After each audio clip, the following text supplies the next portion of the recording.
and welcome back to my true crime channel. Today I'm going to be doing a statement analysis of Patsy Ramsey's 911 call in the Jonbenet murder case. Now, I'm sure most of you are aware of the Jonbenet murder case. It's one of the longest unsolved cold cases of a murder of a child in America, and this year it's 25 years since it happened and the case still remains unsolved.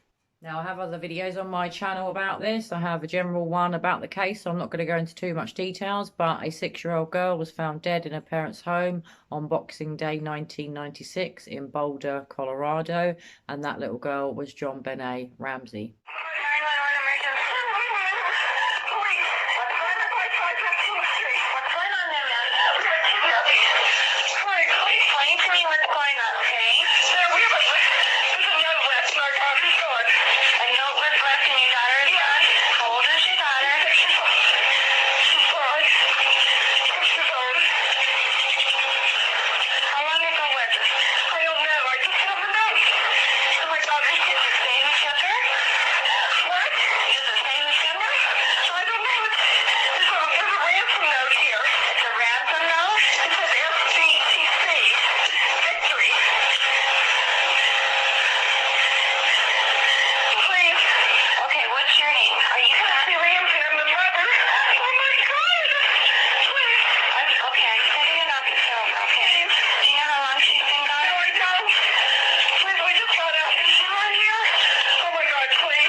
Now, there's been much speculation over the years as to whether Patsy and John Ramsey were involved, or whether the brother, Burke, was involved, whether a paedophile attacked and killed Jonbenet, whether someone that had a grudge against the family did it as some kind of payback. There are a lot of theories out there, but today what I want to do is analyse Patsy's words in the 911 call, because in my opinion, from what I hear of what she says in the call, I detect deception. So the famous call that most of you, I'm sure, have heard starts with the operator in America asking, "What is your emergency?" You can hear Patsy saying a lot of muffled words that are not understandable, and then she very quickly says the address. Now, immediately I find that a red flag. She should have said what the emergency was immediately. My daughter is missing, not the address. And I'm not sure what the muffledness was before, because it's inaudible. You can't actually understand what she's saying. So first of all, the first words that come out of her mouth are strange.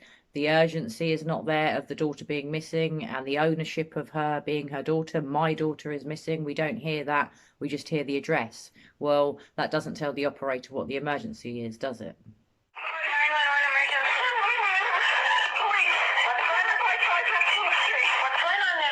So the next thing that Patsy says is one of the most famous and well-known parts of the calls. She says, "We have a kidnapping." Now, normally, like I said, it should be, "My daughter is missing. I've got up. My daughter is not here. My daughter is missing." It should be urgent. There shouldn't be giving out the address. The address should be after you've said what the problem is, what the emergency is that your daughter's missing, not "we have a kidnapping." You know, all right, they presumed it was a kidnapping if the parents had nothing to do with it and they did wake up and find the note. Obviously, they did think it was a kidnapping, but kidnapping of who? Get it out immediately that your daughter is missing, and then say, "We suspect she's been kidnapped and we've found a note." There's no urgency about the worry for Jonbenet or taking an ownership of the fact that she's her daughter by saying, "We have a kidnapping." So again, next thing Patsy says is yet another red flag.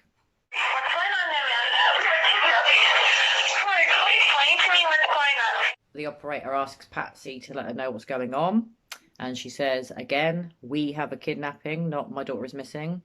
And again, the operator has to push her further for more details to say, "So what exactly is going on?" And she says they got up and they found a note. Explain to me what's going on, okay? There's a note left. My daughter's gone. A note was left and your daughter is gone. The operator then asks Patsy how old her daughter is, and she just about gets out 6 years old. And I think she says, from what I can hear, blonde, as in she had blonde hair. A note was left and your daughter is gone. How old is your daughter? 6 years old. She's 6 years old. So Patsy then says again about finding the note, and the operator asks her, does it say who took her? He then says, what? In response to that, and the operator has to ask again, does it say who took her? As in, does the note say who took her? Patsy then responds, it's a ransom note. How long ago was it? I don't know. I just have a note. Oh my God, is it the same sugar? What? Is it the same sugar? I don't know. There's a ransom note here. It's a ransom note? The operator then queries that. It's a ransom note, as in, are you sure it's a ransom note? And she says, yes, it's a ransom note, STBC. STBC Victory, which was what was written in the note. No one's really ever been able to decipher what that stood for, but the fact, in my opinion, that Patsy feels the need to pluck that one bit out of that massive long ransom note, which apparently is the second longest ever ransom note in American history in a murder case or in the case of a crime, it feels really weird to me that she doesn't mention that they've said, you know, they're going to harm her daughter, or unless they give them some money, they're not going to get their daughter back, all the threats that were made within the letter. She decides to bring up the STBC. That's really weird, because obviously it's not going to mean anything to the operator, and to me, it's yet another red flag that she wants to mention that, and the fact sort of that it's a ransom note, without really sort of saying about the ransom, asking for the amount of money that was the same as what John had recently got in a bonus at work.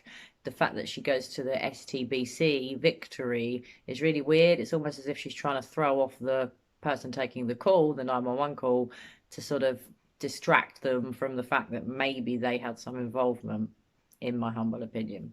How long ago was it? I don't know. I just have a note. Oh my God, is it the same sugar?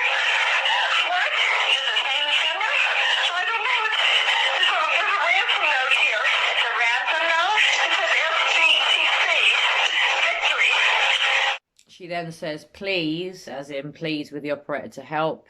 And the operator asks what her name is. And she says, Patsy Ramsey, I'm the mother. Please. Okay, what's your name? Are you Patsy Ramsey? I'm the mother. Patsy then shrieks and says, oh my God, please. Sorry for the bad American accent. And the operator tells her that she's getting an officer over to them now. Please.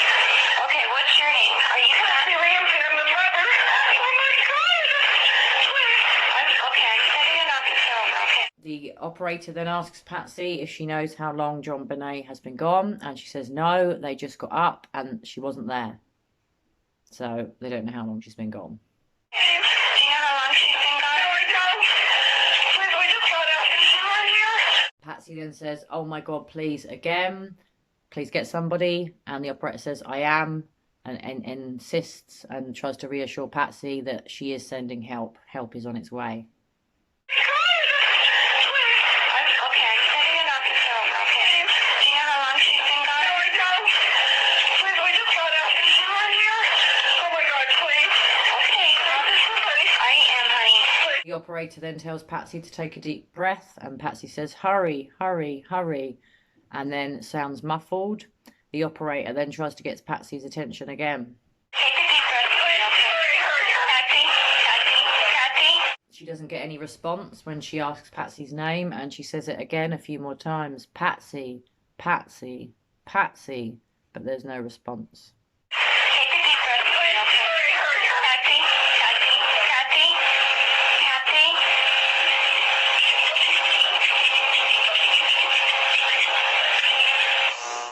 Now this is where the call ends, and there is a good maybe up to a minute or 45 seconds of muffled sound where Patsy didn't hang up the call correctly. Now the call has been analysed in recent years and enhanced so that the audio and the sound quality is better, and a big legal team, I think it was on a documentary that might have been filmed in America, that included British and American doctors, pathologists, criminologists, people with lots of knowledge and experience in this area, and they analysed the call, and they believe that Burke can be heard at the end of the call, whereas Patsy and John always claimed that when the call was made, the 911 call by Patsy, that Burke was in bed. Oh my God, please. Okay, I am, honey. Please. Take a deep breath. Patsy, Patsy, Patsy, Patsy.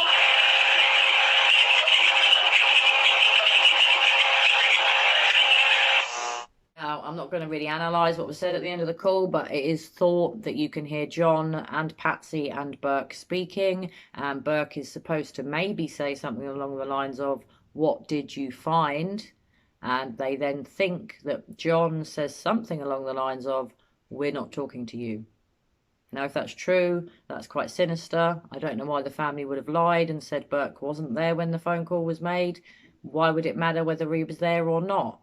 Were they covering for him? Did Burke kill Jonbenet? Obviously, I don't know. I'm not making any accusations, but the fact that we think he is heard at the end of the call, Patsy hasn't hung up the phone. They're obviously not aware. The operator can still hear what's happening, and the operator luckily did hold on and continue listening and recording the call.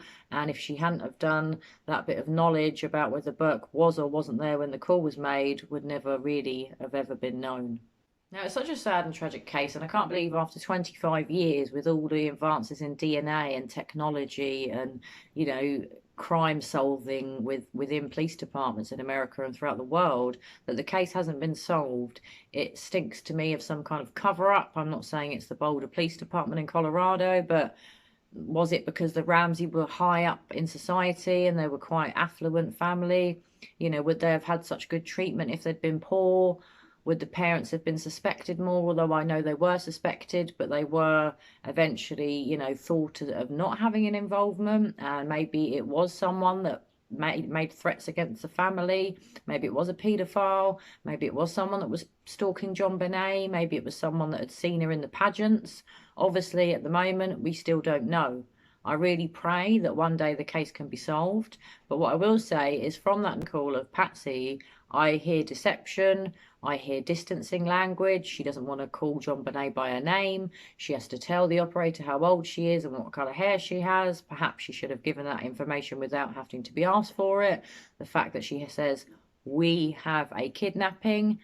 Again, self-distancing language. Doesn't want to say, "My daughter is missing," which is what you would normally expect to hear at the start of a 911 call from a mother with a missing daughter. There's a lot about that call that doesn't add up. There's a lot about it that doesn't make sense. It's always made me wonder whether John asked Patsy to make the call and he didn't want to make the call. Obviously, Burke wouldn't have made the call. He was only 9 years old. But why didn't John want to make the call? I would have thought, I'm not being sexist, but I would have thought maybe being the man of the family and the head of the family, perhaps he would have done that, so that, you know, Patsy was very upset. And in all the police interviews and media interviews that they subsequently gave after the death of Jonbenet, Patsy was always visibly more upset than John, and I always found John very cold and didn't feel much emotion from him. So why he couldn't have phoned the police when Patsy was in such a state, I've never really understood. Well, I hope you've enjoyed today's video, guys. I will be doing more analysis of 911 and 999 calls in the future, so I hope you've enjoyed today's one. I'm looking to do one in the future about the Stuart Labbock and Michael Barrymore case, and I'll be analysing that. I have other ones in the bank on my list that I'm going to be doing, so I hope you enjoy them, and I'll have more true crime and body language videos out very soon.